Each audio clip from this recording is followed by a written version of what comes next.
Hello and welcome to episode 9 of the Abbasid History Podcast. I'm your host, al-ʿAlāqq Ahsan, a first-year PhD student at the School of Oriental and African Studies in London. In the beginning of 2013, it was reported jihadists in Syria affiliated to the al-Qaeda branch Jabhat al-Nusra beheaded the statue of a medieval poet in the town of al-Maʿarrī. The poet who agitated his contemporaries with his critiques of religion, his veganism, and anti-natalist views, it appears still can arouse passions.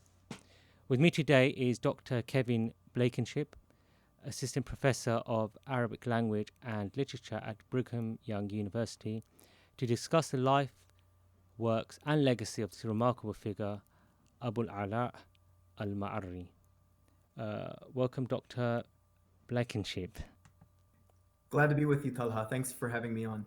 Before we start, let's get a sense of the circumstances in which al-Maʿarrī was born into in terms of a social political context as well as a literary climate before we begin speaking about him as a person. Yeah, so in terms of socio-political context, al-Maʿarrī was born into a Muslim polity that was in many ways more fractured than it had ever been. There were, for the first time in Islamic history, 3 rival claimants to authority of the Caliph: the Abbasids at Baghdad, the Andalusian Umayyads at Cordoba after Abd al-Rahman III declared himself Caliph in 923 CE, and then the Fatimids, which had been around since 909 CE in central North Africa, but which gained greater power after their conquest of Egypt and establishment of Cairo in 973. And then between these 3 centers of political gravity, there were a number of rump states that represented spheres of influence. And they included the Ghaznavids in parts of modern-day Iran and Afghanistan, the Zirids in Qayrawan and Mehdiya in modern-day Tunisia, and the Taifa kingdoms on the Iberian Peninsula. Al-Maʿarrī was born under one such rump state, the Hamdanids. And this was the dynasty that flourished at Aleppo in northern Syria, especially under Sayf ad-Dawla, who was known as a great patron of literature, philosophy, and the arts. He's best known as the patron of al-Mutanabbi. And the Hamdanids gradually lost power in the second half of the 10th century, especially with the growing influence of the Fatimids, and they were eventually replaced in 1004 CE by another line of emirs, the Mirdasids, who ruled until about 1080. And then in terms of the literary climate, all of this political decentralizing meant freer patronage markets, as well as the trend of what Shaukat Turawa calls writerly culture, which had already begun in the 9th and 10th centuries. That is the explosion of book and manuscript production, a bustling book trade, and just generally using writing rather than memory and orality as the main mode of intellectual production. So these 2 factors probably had something to do with greater literary experimentation around this time, including new genres.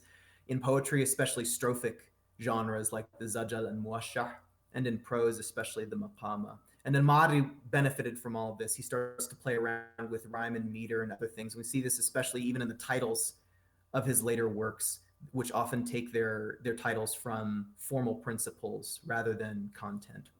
And at the same time, it's ironic that even as the Abbasids lost power politically, the cultural norms that they established became more widespread. And this is something else that al-Maʿarrī benefited from, since he was greatly impacted by the high Abbasid praise poets like Abu Tamam al-Buhturi and most of all al-Mutanabbi.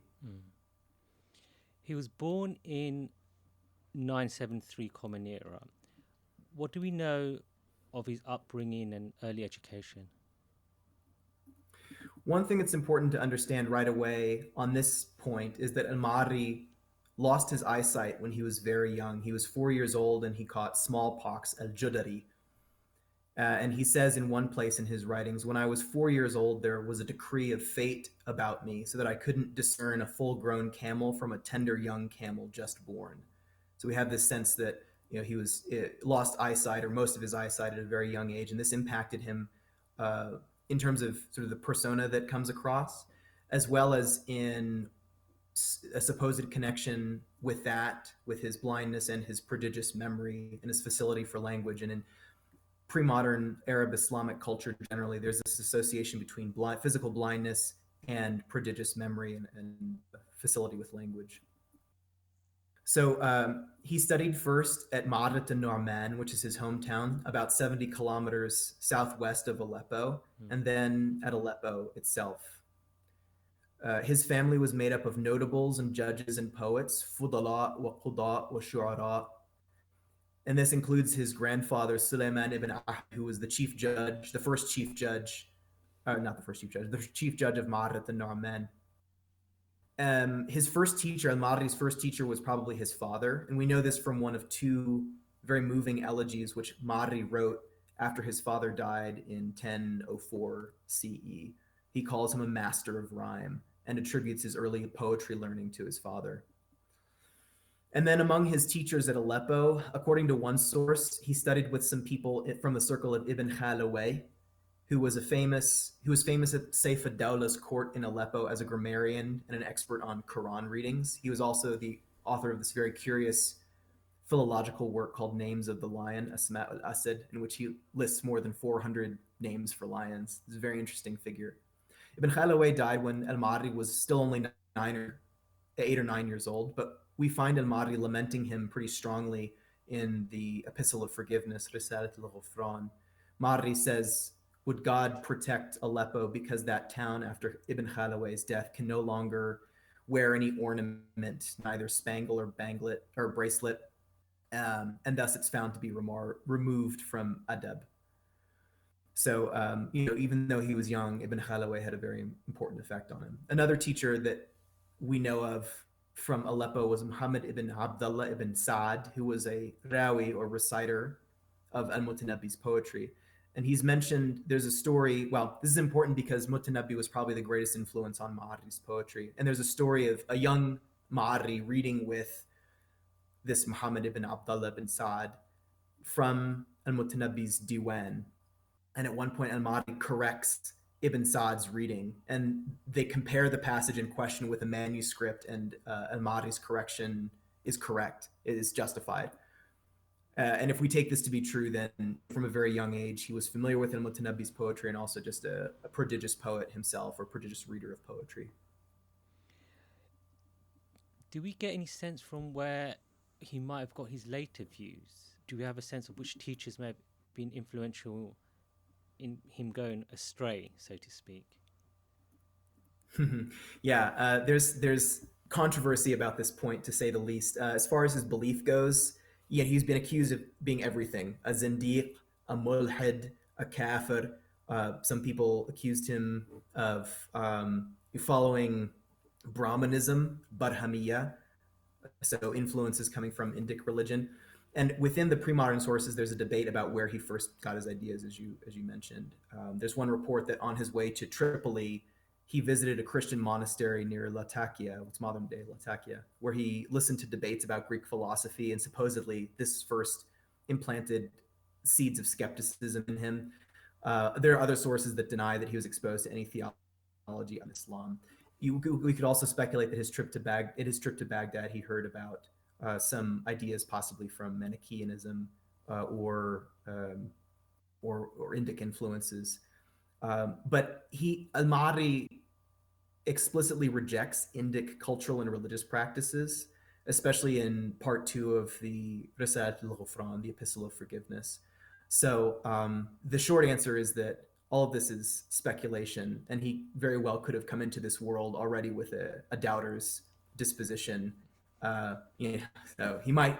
It could be the opposite. He could have found his way to these people because he already felt that way, rather than he began to feel that way because he found his way to these people, if that makes sense. And presumably his early education involved memorization of the Quran and those kind of basic things of that time. Yeah, that's right. A pretty standard medieval Muslim curriculum, if you want to call it that. And he likes to show that off when he can. So he seems especially comfortable with law, aside from grammar and prosody, and language. So he had several judges in his family. So legal terms and ideas he seems comfortable with. Another is astronomy. And this is an area where we kind of need more study to really understand what he's doing in terms of the metaphors that he's using. but he not infrequently will insert mention of constellations or movements of stars and things like that.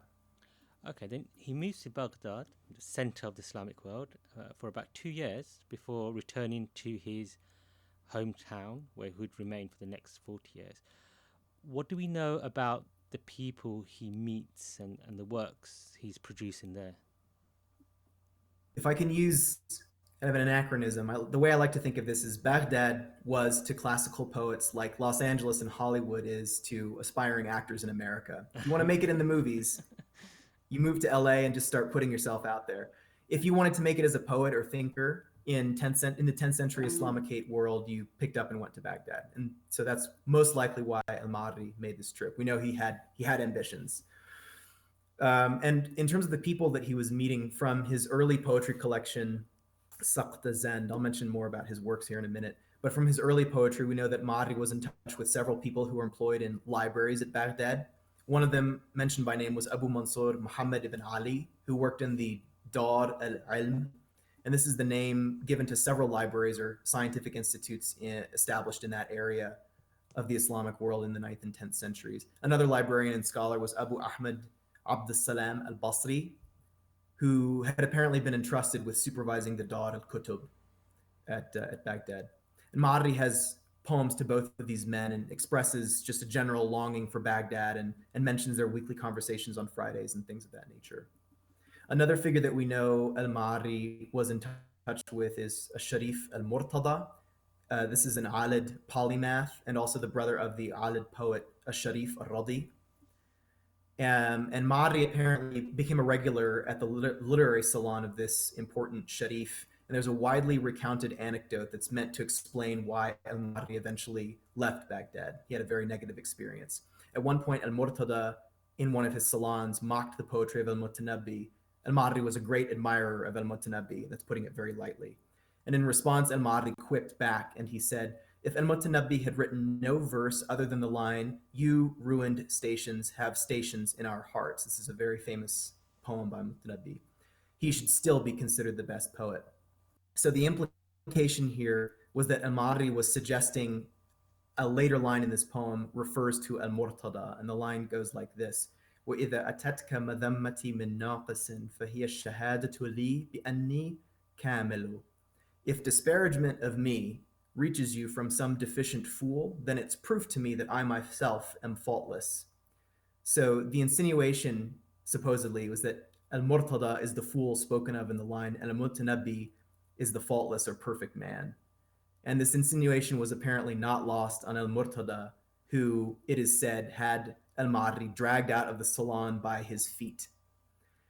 So, as I said, this story is told by pre-modern commentators or chroniclers to explain why al-Maʿarrī eventually left Baghdad. And having an experience like this would be reason enough to leave town, I think. But other reasons that people speculate about was that his mother died about 18 months after he got to Baghdad, which was a huge blow, of course. Also that he ran out of money and had to return home. So these are some of the reasons that he might have left. And then you asked about his works. His early works that he probably started, if not finished, during or after his trip to Baghdad. The first is he has two collections of poetry, and the first is his early works collected in Saqt Zand, which means the first tinder spark in English. And it's a collection primarily of praise poetry to patrons and rulers. There's also a curious collection at the end of 31 armor poems, Dir'iyat, in which the armor itself often speaks and is described by the poet. The other work that he writes relatively early in his career, and by relatively early I mean before age 55 or 60. So everything's relative with Maʿarrī. The other work is Risalat al-Sahil wa Shahij. This is the Epistle of the Horse and the Mule, and it's a long prose work in the mouths of talking animal characters who comment on contemporary society in northern Syria, but also on grammar, metrics, folklore, and a number of other topics. And in addition to these two earlier works, he wrote commentaries on poets, especially Mutanabbi and al-Bukhari, and he has collected personal correspondence with rulers and patrons in his family. In terms of his later works, if I can mention them briefly, because listeners might not be familiar with all of these titles, his two most famous works today are the later poetry collection لزوم ما لا يلزم, self-imposed necessity. And the term لزوم ما لا يلزم is a technical term in Arabic poetics referring to double-end rhyme. So lines whose rhyme includes not just one but two repeating consonants throughout at the end of the line. And it was written on themes of zuhd, renunciation, roughly translated, wa'adh, which is again roughly is memento mori, and rationalist critiques of religion.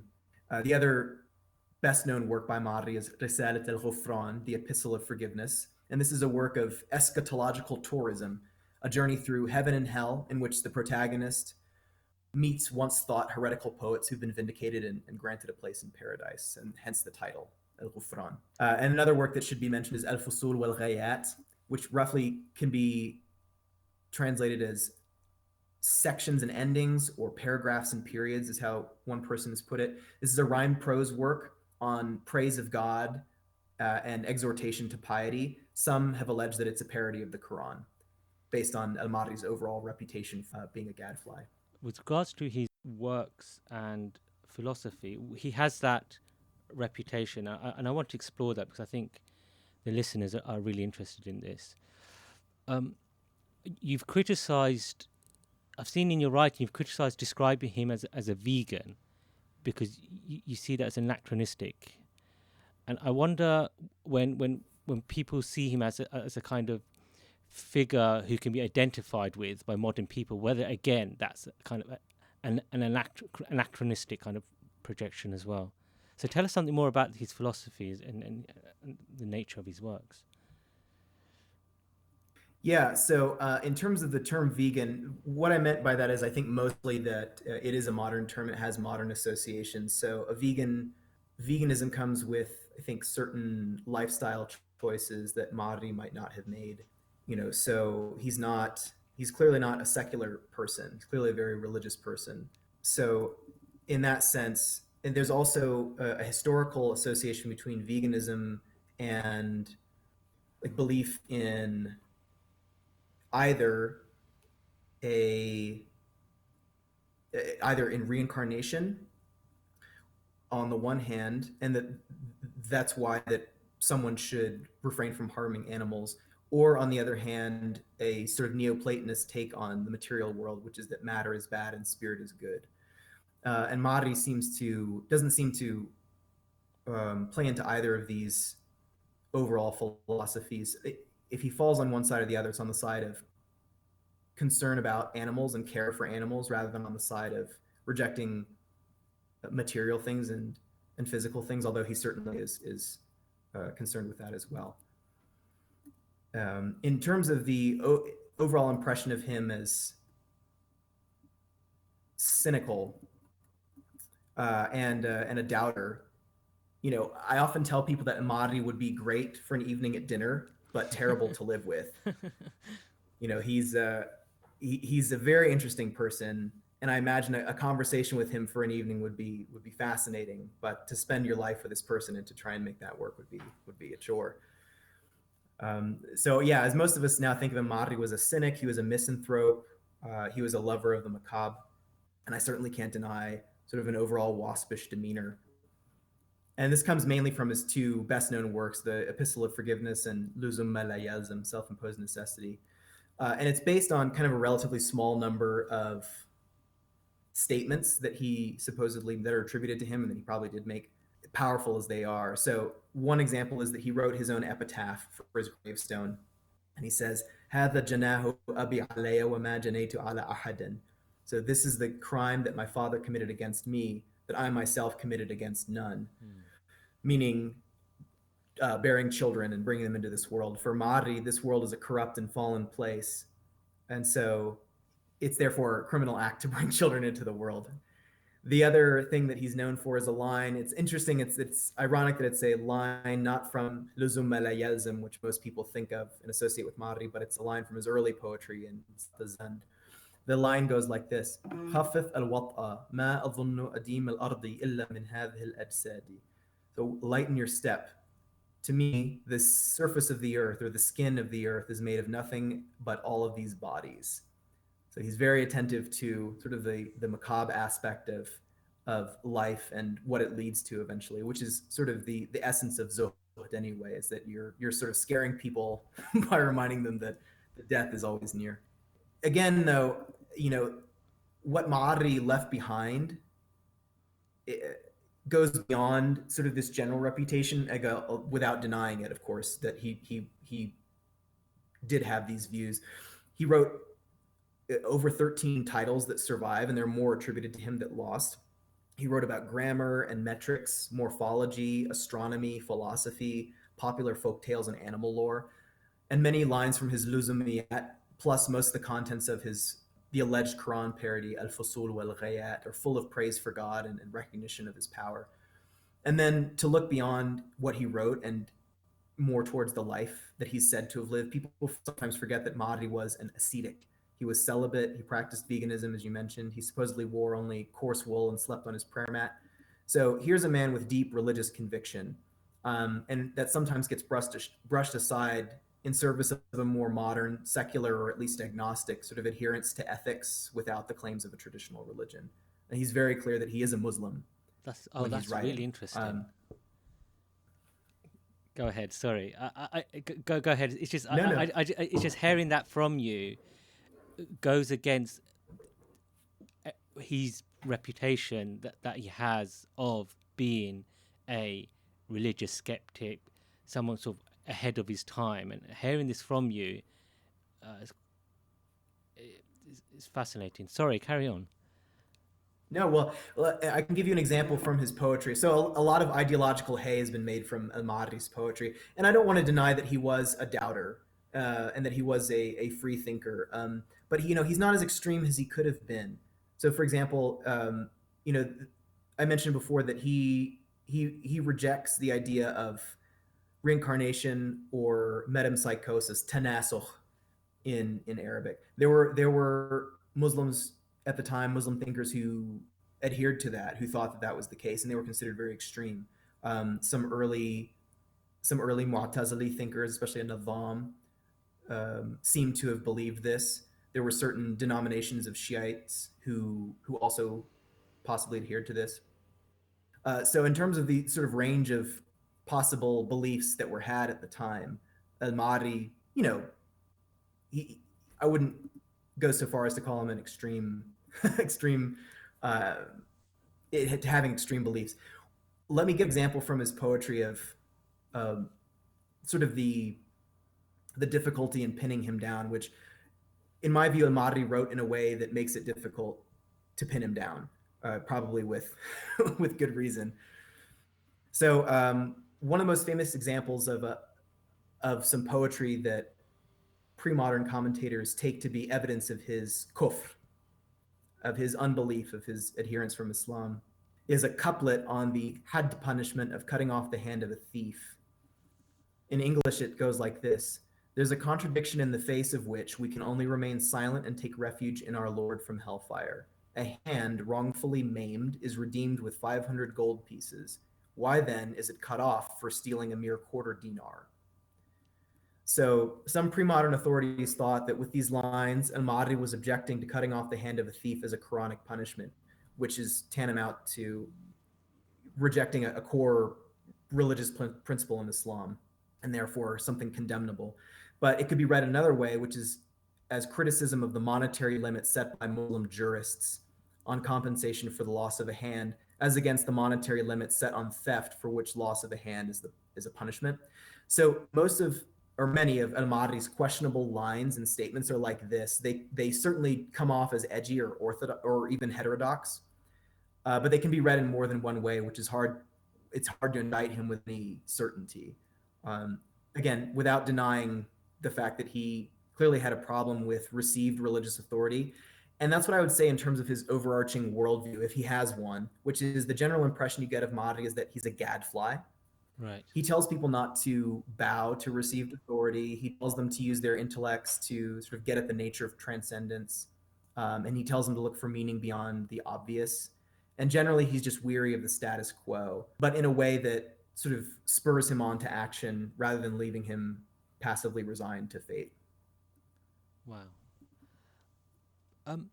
So in terms of his literary reputation, what is his place in the Arabic literary canon, and how has he been received beyond his immediate environment? Mm-hmm. So al-Maʿarrī is one of the most important names in all of classical Arabic literature, in all of Arabic literature generally. I'm biased when I say that. I recognize that. But in my opinion, it's also objectively true. He's one of about half a dozen pre-modern authors taken by Arab writers as classical models of literary style. Western scholars have wrestled with his texts for centuries, and modern Arab intellectuals consider him a medieval prototype. He's also a popular figure. Arab children in the Middle East still memorize his poetry in grade school. Journalists cite him in articles, and Syrians in particular consider him a native son. One interesting episode in his legacy is the idea that he might have influenced Dante's Divine Comedy. This was suggested by a Spanish scholar named Miguel Asim Palacios in an article published in 1919, and it suggested that Dante might have been influenced by Islamic sources. After that, the argument sort of cooled for a time, but then it got a shot in the arm again in 1949 with the publication of the Liber Scalae Mahometi, which is a Latin and Castilian translation of the Arabic Kitab al-Maʿarrī.